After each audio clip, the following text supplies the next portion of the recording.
ಇಡ್ಲಿ ಉಪ್ಮಾ, ಇಡ್ಲಿ ಉಪ್ಮಾ ಒಗ್ಗರಣೆ ಹಾಕಿ ಹಸಿಮೆಣಸಿನ್ಕಾಯಿ ಹಾಕಿ ಶೇಂಗಾ ಬೀಜ ಹಾಕಿ ಸಾಸಿವೆ ಜೀರಿಗೆ ಅರಿಶಿನ ಉಪ್ಪು ಖಾರ ಏನು ಹಾಕಲ್ಲ, ಉಪ್ಪು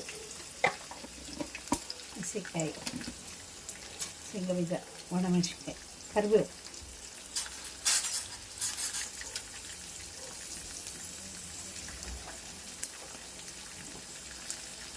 ಹಾಕಿಬಿಟ್ಟು ಎಲ್ಲ ಕಲಸಿ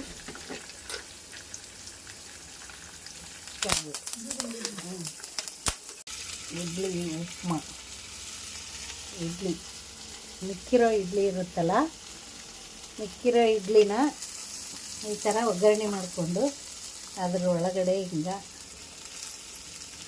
ಪುಡಿ ಪುಡಿ ಮಾಡಿ ಸ್ಮ್ಯಾಶ್ ಮಾಡಿ ಹಾಕಿಬಿಟ್ಟು ಕಲಕಿ ಪ್ಲೇಟಲ್ಲಿ ಹಾಕ್ಕೊಂಡು ತಿನ್ನುವುದು. ಇಡ್ಲಿ ಉಪ್ಮಾ ರೆಡಿ ಆಯಿತು.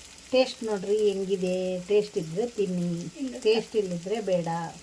ನಮಗಂತೂ ತುಂಬ ಚೆನ್ನಾಗಿ ಟೇಸ್ಟ್ ಇರುತ್ತೆ. ನಾವು ಯಾವಾಗನ ಇಡ್ಲಿ ಮಿಕ್ಕಿದರೆ ಇದೇ ಥರ ಮಾಡ್ಕೊತೀವಿ. ನಮ್ಮದು ಬಳ್ಳಾರಿ, ನಾವು ಮಾಡ್ಕೊತೀವಿ. ಬಳ್ಳಾರಿಯವರು ಮಾಡೋದು ಇಡ್ಲಿ ಮಿಕ್ಕವಂದರೆ ಇದೇ ಥರನೇ ಮಾಡ್ಕೊಳೋದು. ಬೆಳಗ್ಗೆ ಇಡ್ಲಿ ಸಾಂಬಾರು ಚಟ್ನಿ ಮಾಡಿದ್ವಲ್ಲ, ಭಾಳಷ್ಟು ಇಡ್ಲಿ ಮಿಕ್ಕಿತ್ತು, ಅದಕ್ಕೋಸ್ಕರ ಈ ಥರ ಮಾಡಿದ್ದೀವಿ.